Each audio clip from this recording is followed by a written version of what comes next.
The following is a presentation of TFNN. Time to talk about your health. Living a primal lifestyle. You know, we have Tom from Tampa on the phone. Hey, Tom. Good morning. It's bright and early now, huh? Hey, thanks. Good. Hi, Tom. How you guys doing, Nico? Doing great. Good. Hey, your newsletter's outstanding, man. I'm telling you, man, it is outstanding. And so is the Primal Edge. I love that stuff. I'd never be without it. I mean, I've been on it now 3-4 months, man. I mean, it's just, I can't get over how good I feel. Primal Edge is, people are raving about it. People who are trying it, they know because you can feel it. Would not be without it. Call now, toll free at 1-877-927-6648. Internationally at 727-445-1044. Now your hosts, Nico de Haan and Paige Clark. Good morning. I'm Nico de Haan, and welcome to Living a Primal Lifestyle, where we explore a return to our more balanced, natural, wild world to recover our natural health and regain our rights and freedoms. And it's a beautiful morning in downtown Clearwater. Cooler. It's 69 degrees, folks. I think it's arriving. It's officially supposed to be next Tuesday or Wednesday when the cold front arrives here, but having just 5 degrees or 6 degrees cooler in the morning is a beautiful thing. Plus, it's drier, so a lot of that humidity is gone. So that's an awesome thing. I'd like to remind you to pick up the Health Signals newsletter. One of the important articles in here is antibiotics are found to weaken the body's ability to fight off disease. And it's really important to understand what antibiotics do. Sometimes they can save your life, but using them at the wrong time can really kill all the bacteria in your stomach, and then you have to really start from scratch, so it's not a healthy way to be. So please check out the Health Signals newsletter. One of the reasons that we have the Primal Edge, of course, is because the nutrients in our soil and therefore in our food has deteriorated over the last 50, 100 years, maybe longer than that. And so we need to supplement ourselves and ensure that we're getting everything we need. And we know if we go to the grocery store, a lot of those foods there don't have a lot of nutrients in them. So pick up the Primal Edge. It's over 310 cell-ready ingredients, all powered by fulvic and humic acid that lets the good stuff in and takes the bad stuff out. It's only $89, folks. You pick it up once a month. It's delivered right to your door for $89. So check it out, please. And it's a beautiful morning here, I'll tell you that. I got a letter the other day, or an email, and we don't get much letters anymore these days, from Alan in Largo, and we were talking on Tuesday about running and walking and how the heel striking has really changed the way we walk, and hence probably the reason that we have a lot of problems with our hips and our knees, and that comes from sitting too, of course, the sitting position that we've adopted over the years. But he sent me an article by the Fat Burning Man, which is Abel James, has a real good podcast that I often listen to. And he had Danny Dreyer on, and Danny Dreyer coined the phrase chi running. And when I was a runner years ago, I did use the chi running paradigm before I even switched to the barefoot types of shoes, or just running barefoot in the sand. And what it does really tilts your body forward so you're on your toes. So it's the same kind of idea as what we were talking about, but he did in the email to me say, it's not just about your posture, although posture is one of those things that really makes you run better and more efficiently. The other things are the types of food that you're eating, of course, the way you breathe, your posture, everything has to do with it. Interesting here, he says, when you push yourself just on your legs, you force yourself to simply go faster and faster. A lot of times you compromise your form, which later on will cause injuries. But once you know the proper form, you're able to utilize propulsion, gravity, and resistance to move yourself in a fluid way that makes you end up running faster, certainly more efficiently, and able to go without hurting your body. He says many athletes want to improve their performance, and certainly if you're taking up running and things like that, you pay attention to your times, and you want those times to decrease as you go, showing that you're improving. He says if you break down the word performance, you get a new perspective on how to train. Per, P-E-R, means through, form means a certain mode, and ance means the act of. So performance means action through a certain mode. The idea is to stop focusing on best, fastest, strongest, and start paying attention to technique. Once you have the technique, then you can simply tweak it, and you can go faster, and you can go longer. As athletes, we're often only taught half of the equation, the physical push. When you walk or run using mindfulness, you can raise above the noise, he says. Tai Chi is a martial art that reconnects your extremities to your brain, and you can use running in that same form. And this is what he calls Chi running. Every morning, he says, you ask yourself, what can I do to set myself off right today? That's the same kind of thing I do. I like to wake up with little questions, say, how can I improve myself? What's going to happen today that's going to make me happy? What do I have in my life that's of value? These are kind of questions that if you ask yourself in the morning, you kind of wake up in a different frame of mind. You set yourself up to succeed a little bit better, at least to be happy and be at ease, which is important. He says, you wake up with aches and pains and simply pop off an Advil and ignore the body for the rest of the day? Well, he says, stop that. It's important to think about why your body aches. You must sense your body and work it out. Few of us are taught to sense our bodies at all. If we were taught throughout the course of our formal education to listen and sense our bodies, we'd know when to eat, when to sleep, exercise, etc., and we could evaluate many chronic illnesses and athletic injuries. He says most of us focus on simply getting stronger to improve performance, but the true way to improve is to direct everything holding you back from moving as fluidly as possible. Then you don't need the strength training. So you do this with a different type of mindset, I think. He says, here's a simple way you can reset your body for better posture and more natural fluid motion. Stop slouching. Yeah, one of the things my wife points out to me a lot, I'm sitting there, you're reading, and your body slowly is going into a different slouch that may feel comfortable, but then as she comes by and rubs my back or something like that, she draws my attention that I am slouching, and then I reset myself, and it does feel a lot better. So a lot of times we don't know we're doing these things. He says that there's an important part also in stretching. You can use Tai Chi, you can use yoga, but there's lots of stretching regimes that alleviate the discomfort and pain that comes with trying to improve your performance. He recommends first thing in the morning stretching.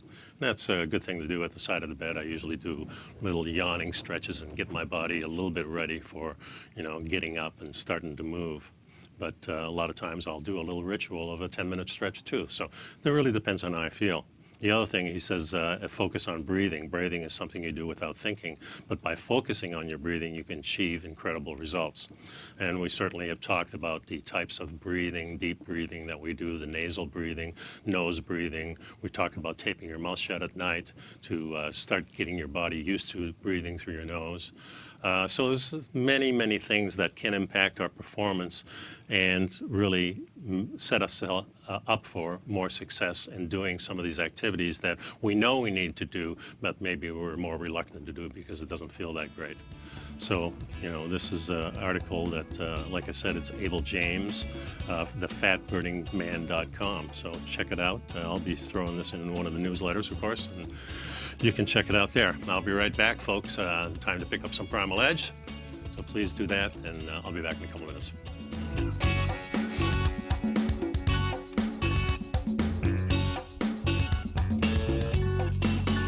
You know what's cool? Taking something that's good for you. Something specifically formulated to help with weight loss, better sleep, stress reduction, and the need to detox. Nico, our hunter and gatherer ancestors found all their nutritional requirements for health in their wild environment. But today, our food sources no longer contain the vitamins, minerals, and nutrients our bodies need to stay healthy and strong. That's why we need Primal Edge Daily Nutrition. It includes a special blend of ionic, soil-based vitamins, minerals, fatty, and amino acids in an easy-to-use liquid form. Primal Edge is powered by highly concentrated fulvic and humic acids, nature's preferred delivery system. They have been called miracle molecules because, like sunlight, air, and water, life cannot exist without them.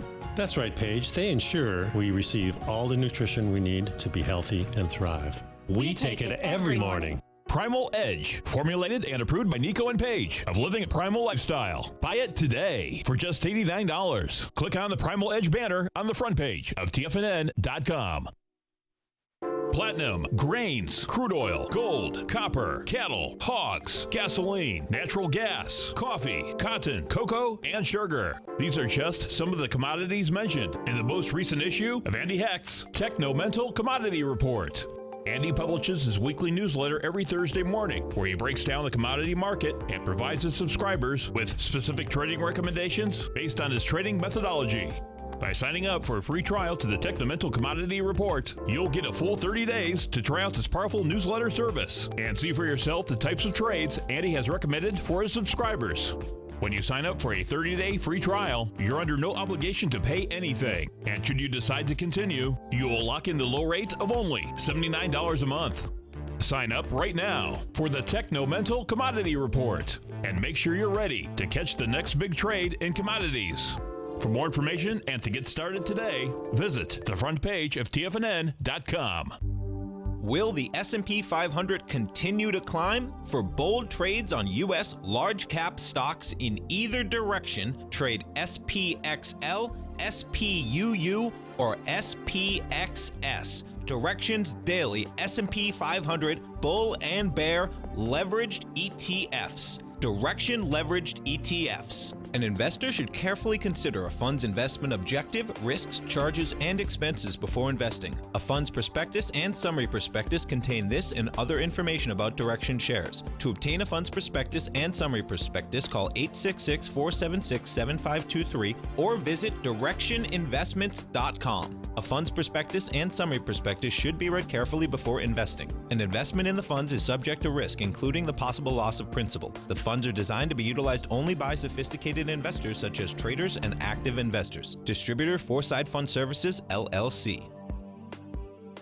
Nico and Paige take your phone calls now. Toll free at 1-877-927-6648. Internationally at 727-445-1044. Hey, welcome back to the show, folks. Where Paige is up north enjoying the leaves with her family, so I hope she's doing well. And, last Tuesday I started talking about, what kind of mistakes that we make throughout our history. And we talked about the walking, we talked about the running. We also talked a little bit about agriculture. And there's a thing here by Jared Diamond, and this is this was in Discovery Magazine, I believe. Let me look it up here. Yeah, discoverymagazine.com. And it quotes Jared Diamond, who wrote some really fascinating book. Lots of different books, guns and ammo, all about the ability to make arms through the Middle Ages. He talks a lot about the different mistakes that we made, and he really says that agriculture was probably one of the biggest mistakes that we made in history. But it's easy to see, if you're looking at our society today, the advantages we have. Especially if you look back in the history books, we think, 100 years ago, of course, we weren't driving cars. Well, it's been a little over 100 years. Actually, time is flying, isn't it? But, you go back a couple of hundred years and things were a lot tougher. We didn't have air conditioning, very different type of heating that was taking place. We were living in dirty cities, a lot of pollution around even back in those days. But we lived quite comfortably. With our modern conveniences, I think you can kind of see that today we're living pretty good. And certainly if you're in America and you're into the middle class, let's say, people earning maybe $100,000 or more, there's no reason why we're upset about what's going on, because we're living pretty darn good. So to come up with the worst mistake in history of the human race, so we go back, I guess war, I guess we have poverty, we can look at certain things, it certainly is dirty next to the factories and things like that, where years ago we supposedly lived in this pristine world. But why does he think, and why do I think, that agriculture may be one of the things that really made the big change for us? He says, for most of our history, we supported ourselves by hunting and gathering. We hunted wild animals and foraged for wild plants. It's a life that philosophers have traditionally regarded as nasty, brutish, and short. Since no food is grown and little is stored, there is no respite from the struggle that starts every single day to find wild food and avoid getting starved, and of course avoiding predators too. Our escape from this misery was only about 10,000 years ago, when in different parts of the world people began to domesticate plants and animals. This agricultural revolution spread until today. It's nearly universal, and there are few tribes of hunter and gatherers that survive. So why did almost all hunter and gatherer ancestors adopt agriculture? It seems like a silly question, because it seems like it's a no-brainer. Heck, you go to the grocery store, we can pick out just about anything we want. We have a pretty cushy life, even though we're working 20, 40, 60, 80 hours a week, some of us. We still find it pretty good. We go to our home and it's heated or it's air conditioning. We drive cars. We can get different places. Life is pretty darn good here on planet Earth, even with all the problems that we have of all the different wars that we're constantly in, all the mass killings that are happening. People are dying of cancer at an accelerated rate. We're dying of many, many different things. And it seems like if you've been the standard American or even the Western European, you're probably in the last 20 years of your life not having as good as you did the 40 years or 60 years before. So as we get older, we have this situation, especially in America, where those last 20 or 30 years of life isn't that good. The last 10 years may be miserable. I have a lot of clients that have people that are in the hospital or under a care facility of some kind, maybe under hospice, and they're just waiting to die. They're not with their family. The family drops in now and then. It's probably hard at that point in life. I think about how it used to be with families living together, and we lived in small communities, and that's the biggest change that I see. Even, when I was born in the 1940s, I was born in 1944, moving to Canada, we made sure that all our relatives were together. So my dad sponsored all the people over, and that made us happy when we're surrounded by people that love us and we love, speak the same language, have the same accents, look similar. Those are all things that bring us comfort. Our society today, big difference. I mean, since the women's movement, it's really, really changed, because just think of it. Before, we were just, when I first got married, I think when I had my first child in 1966, had a nice little home. I was working, my wife wasn't working, and we started having children, and it wasn't a big deal. I was making a certain amount of money. It was enough. I think I was making about $10,000 a year. And that was enough for me to have my own house, have one or two cars, and really have a pretty fulfilled life. Then started around the 1970s, we started getting the women out of the house. And this was kind of, I remember a quote by the Rockefeller Foundation saying, boy, we put a lot of money into this. We're really supporting the women's movement, because the best thing we can do, if we get the women out of the house, we get the children sooner, and then we can indoctrinate the children the way we want it. And this is really the way our modern society is set up. And if you look at the tribal situation, I guess it was set up in a similar thing, because what we wanted to do in that tribe was keep the people together. But it was for a different reason. We didn't want the labor part of that. The reason we wanted women to work is because now we can reduce that wage for the man to do it for both the men and the women. Our wages didn't really go up with that. We had a little more income at the first few years, but it seemed like as the years went on, we needed that second income. Maybe it was a part-time job in the beginning, but later on it had to be 2 full-time jobs to support our family. Everything changed at that point, because then all of a sudden we had to put the younger child not only in school, but then preschool, or maybe even daycare before that. You know, as soon as the child is a year old, boom, now we got people that we don't know as well as our family watching our children and sort of educating our children. That's kind of the way it works. I mean, the kids are around us and they learn from how we act. So if you have somebody in your house, a stranger, educating your child, it's going to be educated to different norms than maybe you're comfortable with, maybe you don't know about. A lot of different things can happen. So I think it's important to think about that. And today we have a society that both of the parents have to work if you want to have a decent living. So more segregation. When I moved to Florida, too, I saw a whole different thing taking place that I didn't realize before. So this was kind of a journey to me because I moved to Florida around 1975. And so let's leave it off there because we're coming to a break here. I wanted to mention again, and last time I didn't show the page here, that this is antibiotics found to weaken the body's ability to fight off disease. Really important that you read stuff like this.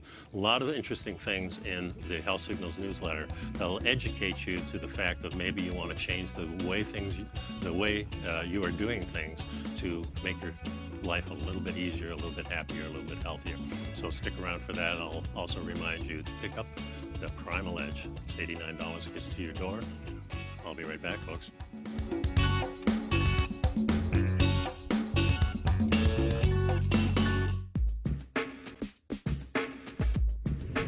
Would like to tell you about the personal training studio that Nico is the owner and president of, Performance Training. Since 1998, Nico has trained individuals and groups to improve their health both mentally and physically. As a certified personal trainer, Nico's main focus is on demonstrating exercises correctly to avoid injury and teaching his clients how to manage their past injuries while getting the most out of their personal training sessions. The Performance Training Studio is filled with unique training equipment that enhances balanced results at a faster rate while minimizing damage and discomfort. For more information, you can give Nico a call at 727-418-8740 or email him at nico@tfnn.com. Let him know you heard him on TFNN and save up to $100 on a special package just for TFNN listeners. Act today.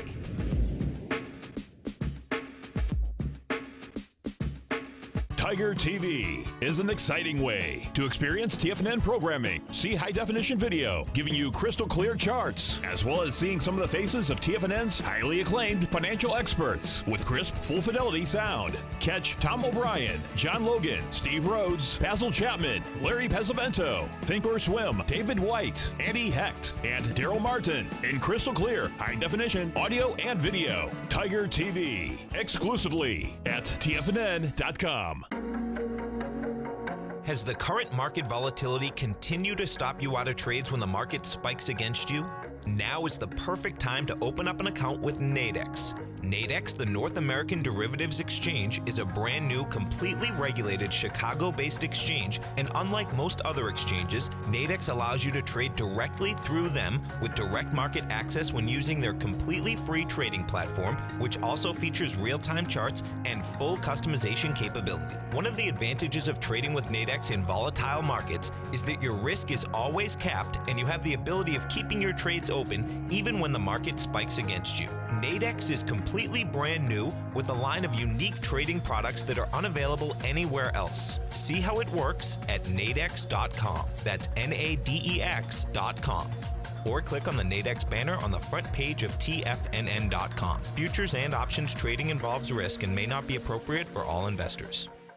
Many of our new listeners have heard about the Tiger's Den, but wondered, what exactly is it? The Tiger's Den is a lively community where professional traders and investors can meet, exchange ideas and information in a comfortable, moderated atmosphere. Hear all of your favorite TFNN shows, plus see all the charts as they happen live during those shows, and have access to all those charts. You can test drive the Tiger's Den absolutely free for 30 days. It will greatly enrich your knowledge of these markets. Details on the Tiger's Den are on the front page of TFNN.com. This segment is brought to you by Think or Swim. For more information, just click the Think or Swim banner on the front page of TFNN.com. Welcome back, folks. So I left off, moving to Florida in 1975, kind of a culture shock to me. I loved the idea of Florida. I remember seeing the movie Where the Boys Are in Fort Lauderdale. I was thinking, God, I'm in my 30s, I'm single, and things were pretty good, you know. I was watching the girls on the beach in Michigan. You only see that for a few months, but to see it here all the time, it was just a wonderful thing. But one of the things I noticed, too, was these adult communities. I didn't really have that up in Michigan, never really saw that in Canada. I think now it's pretty much all over the countries here in North America. But we have the condos. And, of course, my current wife, my second wife, is a attorney that deals in condominiums. She's probably the world's expert, read many books on it, and she's done all kinds of different talks on living in communities and how people get along or don't get along in that. But it was really a culture shock to me seeing these large communities of, I think, 65 and over, maybe 55 and over, but certainly segregated, completely different than the type of thing we were used to. Of course, the last 25 years before that, we were hearing about how segregation, we needed to get everybody on board with segregation as far as the races were concerned. But I guess age makes a whole difference. So I never really understood that. But it's kind of the reward situation, I think. You're going to spend 30 years or more working in the factories in Detroit, and now all of a sudden you've got your pension and you've got enough money to you retire so you don't have to work anymore, and boom, you go down to Florida, grab yourself a nice little community. You don't want to be bothered with kids anymore. That's kind of the mindset. I want to just be retired and do leisurely things. For a lot of people, that isn't too good. I don't think I'd ever like that lifestyle myself. I'm not really a golfer, and that's a lot of these communities are tied to a specific sport like golfing to keep the activities going. And it's probably a great thing for people who really do enjoy that, and I can see the pull that it gives you to do that. It's one place I'll never be, however. One of the reasons is my wife deals with these people all the time, and there's a lot of friction, a lot of annoyances, and a lot of people who have much more empty lives. So now they have other things to do, and one of the things of living in one of these communities, you can be on a board, you can kind of point the community in the direction that you want to go and help with that, or you can be an obstructionist too, and both of those certainly do happen. So I just thought it was an odd situation, and when I started really investigating how our ancestors lived, they would think this is just a real crisis in our society where we separate the children from the parents. They would never think to do that because the children were always by their side, learning from them. Some of the things that reminds me of is when a child gets hurt and the mother is very close by. The child, if it gets, it falls down or something like that, the first thing it's going to do is look at the mother for the reaction. And however the mother reacts is how it's going to react. If the mother goes, "Oh, I'm sorry you fell, let's stand back up, let's keep on going," the child is going to react that way. If the mother goes in horror, the child is going to start crying. So we have influenced our children in ways that we unconsciously, we really are unconscious about these things, and we really don't know that this affects us, but it does affect us as a child. So one of the things the Indians did always say, the children are with us. This is how they learn. This is how they learn to hunt. They're with us with hunting. And of course, one of the things that hunting does, it brings you in a whole different mode. You have to be quiet. You have to be stealthy. Otherwise, you will not catch anything unless you're after plants. So teaching children these skills, I think, is really of prime importance, and very few places teach the skills of hunting or teach the skills of being still or teaching just skills of how to be healthy and how to treat other people. No, we put them in different seats and you have to stay there, you can't move, and there's no reason given. But in a hunting situation, the reason is right in front of you, or hoping to be right in front of you. I think it just changes your perspective.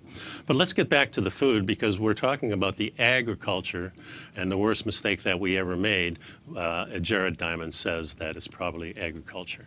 He says, while farmers concentrate on high carbohydrate crops like rice and potatoes, the mix of wild plants and animals in the diets of the surviving hunter and gatherers provides more protein, a better balance of other nutritions. In one study of Bushman's average daily food intake during about a month when food was plentiful, there were 2,140 calories, 93 grams of protein, considered greater than the recommended daily allowance for people of their size. It's almost inconceivable that Bushmen who eat 75 or so wild plants could die of starvation the way hundreds and thousands of Irish farmers did during the potato famine of the 1840s. So the lives of at least the surviving hunter and gatherers aren't nasty and brutish like we would suppose, even though farmers have pushed them into some of the world's worst real estates. That's another thing, too. We have only a few tribes left scattered around the world of these hunter and gatherers. And even in the early 1900s when Weston A. Price went to visit these people, they were the happiest people in the world. They were smiling. They were also the healthiest because they examined their teeth. And through the teeth, you can see many, many different things. So even today, that situation hasn't changed. What has changed, though, in this last, say, 100 years, is that these people have been pushed into the worst region of the world because our present system of living, we need those resources. And we need to push the other people who are living in these resources out, because what we do is we clear those resources right out and take them away. We don't reuse them most of the time. We'll clear the forest out, we'll clear the jungles out, and we'll make our own path, let's say. Another shock was when I came to Florida in 1975, I wanted to really go into the Everglades. And I had visited the Everglades in the 50s with my dad one time, and one of the things I noticed were the birds. Their birds, it was like a Tarzan movie from the old days with Johnny Weissmuller, and they show that scene of just birds everywhere filling the sky. Then when I moved in 1975, I took a trip down there, and here it was maybe 15 years later or something like that. And yeah, there were birds there, but there weren't as much. Now, going through the Everglades, you're lucky to see a bird many times. The whole situation has changed because we've pushed the ecosystem so far. We're not living off the land, we're pushing the land away. And that's how we got Miami, that's how we got West Palm Beach and all Wellington and all those different cities, and cities all scattered along the coast. And they drained the swamps and put up big buildings. And, Florida is not the same as it was. Still, we have this cushy life. So not many reasons for people to change when things feel good. I mean, I don't have a big burning desire to say, let's go out and live off the land, honey, and to me, that's a hard life. But probably not as hard as I think it would be. Maybe if I had the skills, I may have the passion to go out there and do this. Someday we may be forced to do this. So it's really something to think about. The number here, folks, is 877-927-6648. I'd like to remind you once again, please pick up the Primal Edge, $89 to your door every single month if you sign up. And, of course, the Health Signals newsletter comes out twice a month on the first and third Friday, or Tuesday. I'm still on that Friday kick. Tuesday of each month. So please pick that up. It's only $10, $5 an issue. It's a bargain, folks. We'll be right back.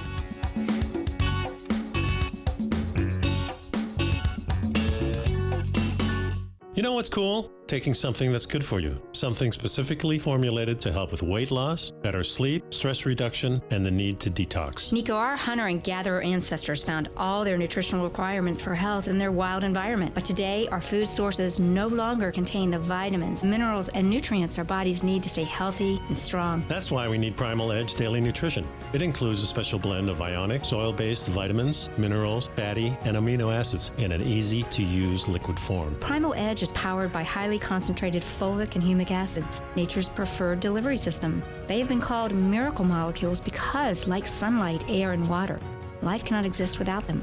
That's right, Paige. They ensure we receive all the nutrition we need to be healthy and thrive. We take it every morning. Primal Edge, formulated and approved by Nico and Paige of Living a Primal Lifestyle. Buy it today for just $89. Click on the Primal Edge banner on the front page of TFNN.com. Tom O'Brien's weekly gold letter, The Gold Report, gives complete and concise coverage of the entire gold market. Inside, you'll get Tom's commentary on gold, the dollar, the rand, the bond, the XAU, the HUI, and detailed coverage of nearly 25 mining stocks. He'll give you the entry price, price target, and stop price of each stock trade. The Gold Report is a long-term newsletter where the focus is on building real wealth through the management of a successful portfolio of gold stocks. With a lifetime of knowledge and almost 12 years of writing his informative weekly newsletter, The Gold Report, Tom O'Brien can provide you with the important market information to help you make better trades in the gold market. Don't let the next bull run in gold pass you by. To get a month-long free trial to The Gold Report, an $85 value, visit the front page of TFNN.com today. David White's newsletter, The Technology Insider, is focused like a laser on finding the next big things in technology. If you had invested only $10,000 in Microsoft in 1986, you'd have been a millionaire by 2000. Disruptive technology like Microsoft's is the key to these massive long-term profits, and the Tech Insider is the vehicle from TFNN to capitalize on these opportunities. This is the go-to newsletter that identifies, monitors, and profits on mostly little-known cutting-edge companies with great long-term prospects. David's experience is as an inventor of Emmy-winning animation products for TV and Hollywood that propelled a company public. Match that with 14 years as a full-time trader, and he's uniquely qualified to guide you through the light-speed world of ever-evolving high-tech. If you're ready to ride the next big technology bull market for less than $40 per month, log on to TFNN.com and get your 2-week free trial to the Technology Insider. Get in on the ground floor of the next big thing today. Don't forget, you can listen to TFNN live on your mobile device 24 hours per day. Go to TFNN.com, then hit Watch Tiger TV. That's TFNN.com, then hit Watch Tiger TV for the latest market information. And welcome back to the show. So another example of agriculture being really bad for us shows up in the bones of people. When the paleoanthropologists look at bones, it's the only thing they really find. If you go back 10,000 years, there's not much flesh. Once in a while, a mummy shows up.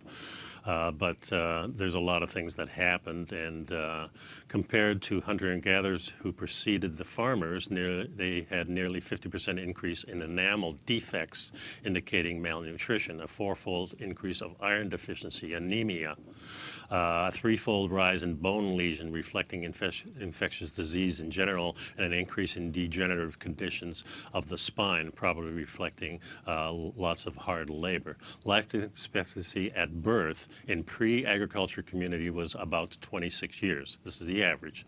But in post-agriculture community, it was 19 years. So these episodes of nutritional stress and infectious disease were seriously affected by the ability to survive.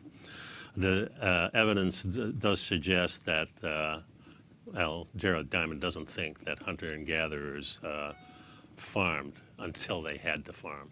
And when you look at the dates of the supposed change from agriculture, and this was pretty much in the Fertile Crescent, Iran, Iraq, those areas, when people started farming, we're just coming out of the Ice Age. So imagine having really, really cold winter. You're running out of the normal food that you have, but you saved some of these seeds. Somebody saved them. Somebody learned how to prepare them, or maybe you ate them and it just saved your life. And now all of a sudden, this is the one thing that saved your life. So now you start growing some of these things. And slowly but surely, you start getting a surplus of these things.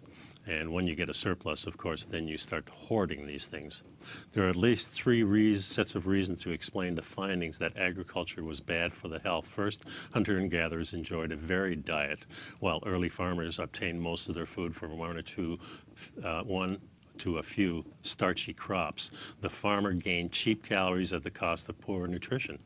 Today, there are just 3 high carbohydrate plants that we grow: wheat, rice, and corn, providing the bulk of calories consumed by the human species.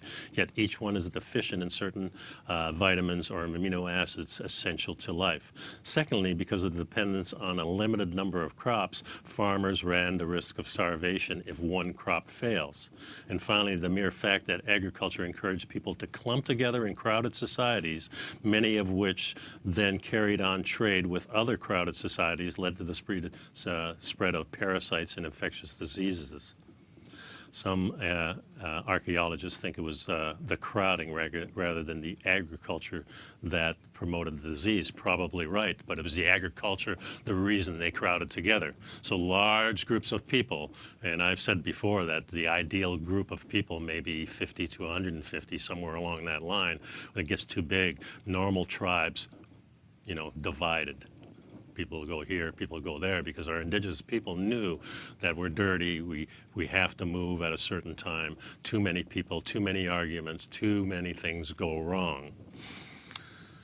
So that's the chicken and the egg thing. He says, epidemics really didn't take hold until the populations were scattered into small bands that they couldn't take hold, because if you were in a small camp and you moved a lot, then you really weren't able to get these diseases. So they had malnutrition, starvation, epidemic diseases. Farming helped bring another curse upon humanity, and that was the deep class divisions. Hunter and gatherer had little or no store food and no concentration food sources like an orchard or a herd. They could live off plants they obtained each day, and therefore there were no kings. There were no social classes. Yeah, that's a big thing, of course, and this is where the wars came from. Once you started hoarding the food, you were able to travel with the food, and that's great for having an army. And just think, around this time, 10,000 years ago, you're coming into an area, maybe the food is gone, so you move to another area, whoops, somebody else is there. Well, the only thing we can do is, because we want to live, and when these are our enemies now because they're living in a place we want to be, and boom, war breaks out. I'm sure violence happened thousands of years ago. I'm not disputing that. I'm just saying the type of class of violence that we have today is completely unprecedented and completely different than we had in the past. And I think it's because of the structure that we have today. We have the class divisions. We say in our Constitution everybody's considered equal, and now we play the game. But nobody's equal. We're all different. We all have different abilities. And one thing in a tribal situation, I think about jiu-jitsu as the tribe of the 100, 150 people that I go see. And in those people, we have people that are just phenomenal athletes and just at the top of their game. No way could I ever submit them or win a fight against them. We know these people, we learn from these people, we embrace these people, we congratulate these people. It's not about being number one, it's about being proficient in the craft that you're studying. Everybody wants to do well, everybody has different abilities, not everybody's going to be number one. That can never happen. So we embrace these things.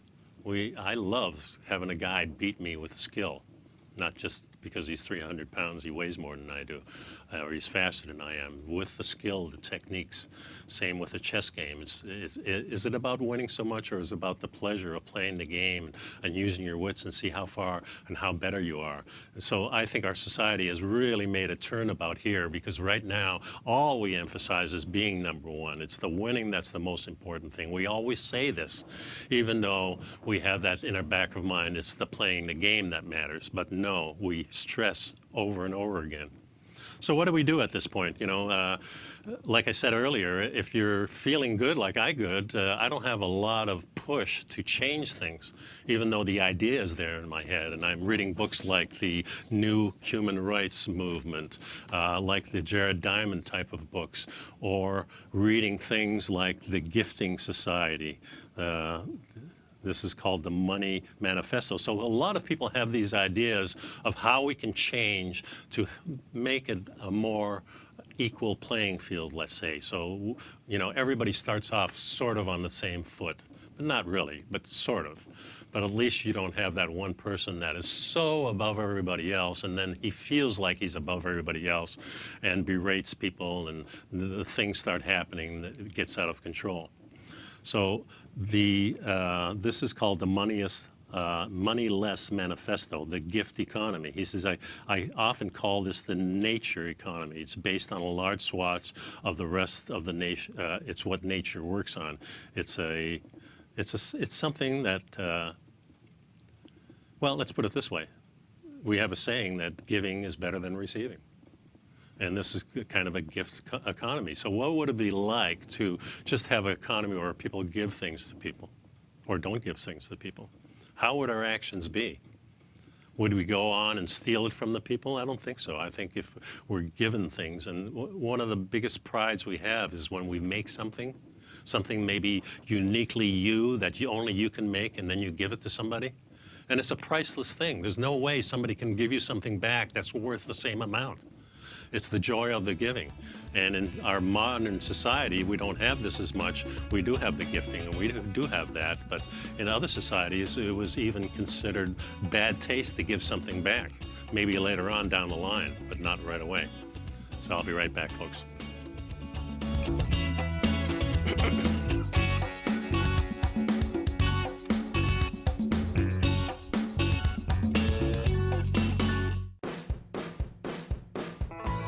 Hi, I'm Steve Rhodes, host of The Trader's Edge, heard daily at TFNN.com and author of Mastering Probability, a daily investment and trading newsletter service that I send out each morning by 8 a.m. My morning newsletter service covers exactly what the markets have been doing since last night's close, providing you with an edge on your trading day ahead. You get actionable trading ideas, including the exact entry, stop, and profit targets. Plus, I'll teach you the patterns and hidden market correlations that will make you a better trader. As a subscriber, you'll gain access to my 90-minute money management workshop, where I'll teach you the secrets that'll save your assets. The bottom line, I've got your back, including a 30-day money-back guarantee. See for yourself the type of analysis I provide each trading day by signing up for Mastering Probability today. With nothing to lose, this is an offer you should not pass on. Mastering Probability can be found under Trading Newsletters on the front page of TFNN.com.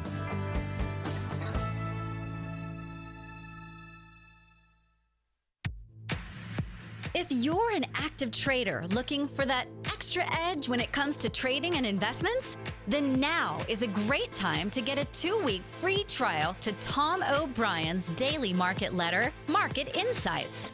Tom O'Brien's daily newsletter, Market Insights, comes out every market day at around 9:30 a.m. and provides Tom's daily commentary on the broad market, including the Dow, NASDAQ, and S&P, plus specific trade recommendations. There's even an update published most afternoons to keep you informed about the day's market activity. He'll give you the entry price, price target, and stop price of each stock and option trade. With Market Insights, there's nothing left to guessing. For all the details and to get your 2-week free trial to Market Insights started today, visit TFNN.com. No matter where you're listening to TFNN programming, you can always access your favorite shows on demand through TFNN.com. TFNN airs live programming every market day from 8 a.m. till 6 p.m. Eastern, and you can view each program by accessing Tiger TV through our homepage. We even have an easy link for all mobile devices, including iPhones, iPads, and Android devices, located in the top right-hand corner of the TFNN homepage. You can use your smartphone to view Tiger TV, but if you don't have a connection that can keep up with streaming live video, then you can simply visit TFNN.mobi in the browser of your smartphone for live streaming audio of all our programs. The mission of TFNN is to educate our audience directly and interactively through our interactive website and call-in talk shows. TFNN is able to teach all levels of investors the technical skills needed to trade in today's marketplace. In order to get the best information possible, TFNN has assembled the most respected financial minds in the country to provide the most current news and comprehensive advice available. TFNN.com, educating investors.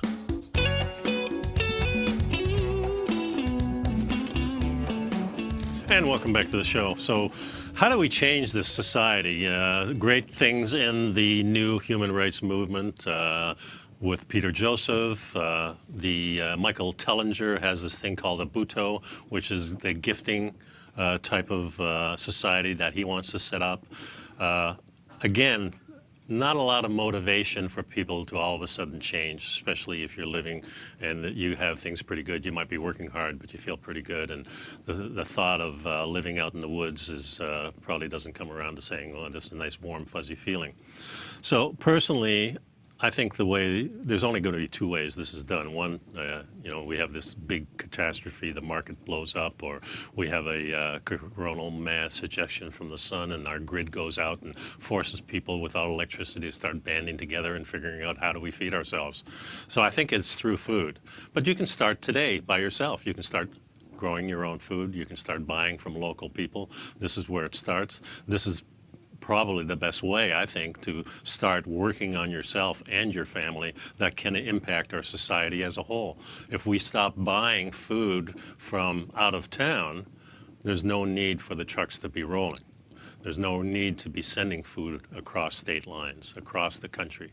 It makes not a lot of sense. How much is our food worth when we send a chicken to China and then send it back here as a nugget? I mean, it costs money to move things around, so if the most expensive part of our food is traveling, we cut that out, food ends up to be pretty cheap.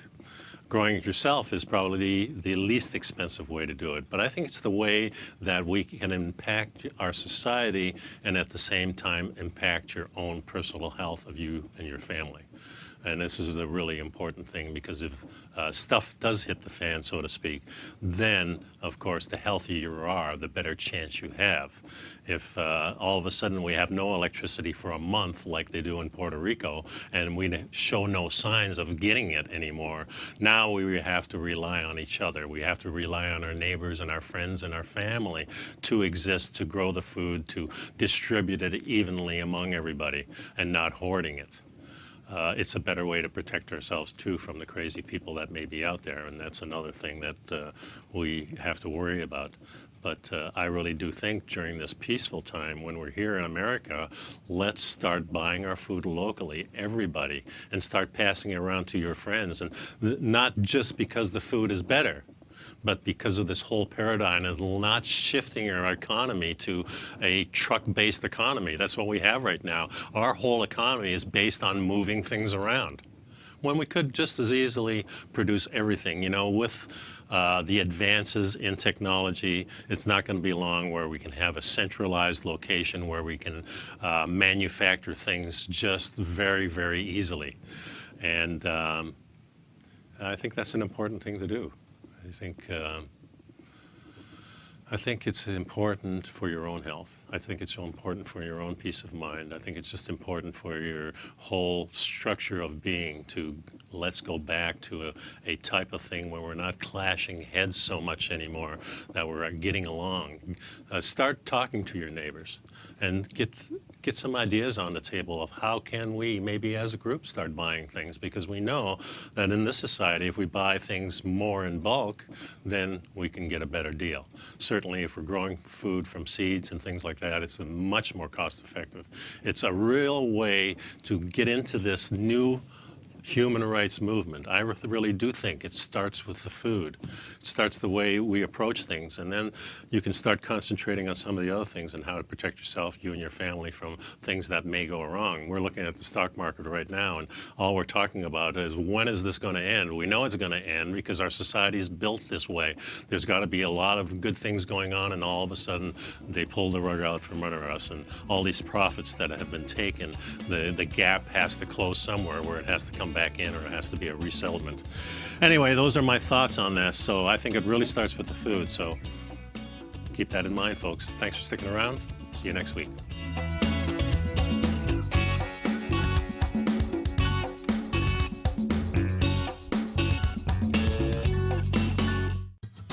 Since 1984, Basil Chapman has been using the Chapman Wave methodology to advise traders of his expert market opinion.